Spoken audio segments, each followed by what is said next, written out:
수도권서 1억 이상 땅을 사게 되면은 자금 조달 계획서를 내야 됩니다. 수도권, 광역시, 세종시에서 1억 원 이상 토지를 매입할 때는 의무적으로 자금 조달 계획을 밝혀야 합니다.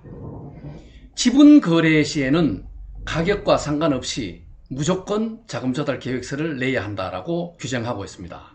국토교통부에 따르면은 지난해 LH 직원 땅 투기 사태 후속 조치로 추진해온 토지거래 시 자금 조달 계획서 제출 의무가 이르면은 이달 중에 시행이 될 것으로 보입니다. 정부는 작년 3월 LH 직원들의 땅 투기 의혹이 불거진 후에 토지 투기 방지 후속 대책을 통해서 주택 거래 시에만 적용되던 이 자금 조달 계획서를 토지 거래에도 적용하겠다고 그렇게 밝혔습니다.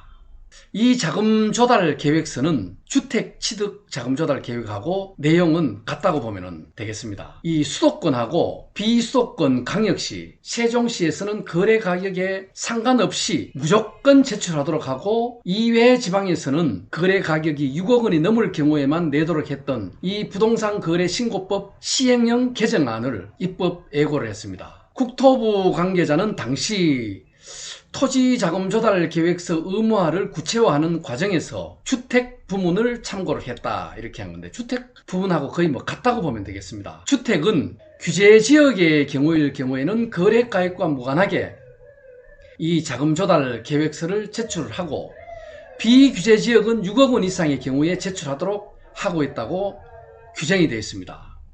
이 주택은 규제 지역하고 비규제 지역으로 구분을 하게 되는데, 토지는 수도권과 기타 지역으로 이렇게 구분을 했을 때 피규제자 입장에서 봤을 때는 부담이 크게 느껴진다고 이렇게 지적을 해왔던 겁니다. 그래서 결국 이 규제개혁위원회에서는 규제의 실효성과 형평성이 확보되는 합리적 기준을 재설정할 것을 권고를 했습니다.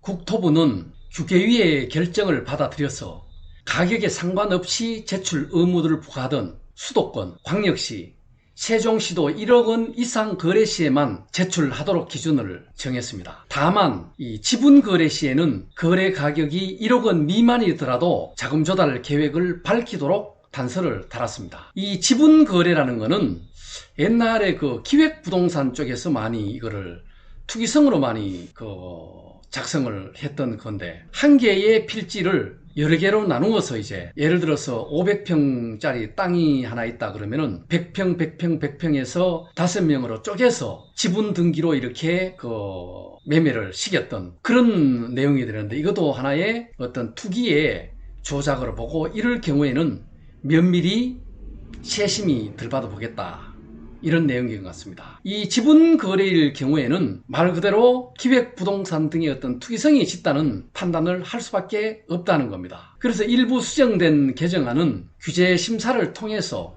이달 중에 이제 법제처 심사를 받고 나면은 국무회의를 거쳐서 이 차관회의죠, 대통령 재가 후에 공포 시행될 그런 예정입니다. 또 이제 국토부는 이 제출된 자금 조달 계획서를 토대로 해서 편법 증여는 없는지, 또 대출 자금 유형은 없는지, 이런 것을 세심히 들여다보겠다는 그런 계획이겠죠. 어떻게 보면은 하나의 어떤 제재라 그럴까요? 하나의 규제를 더한 셈입니다.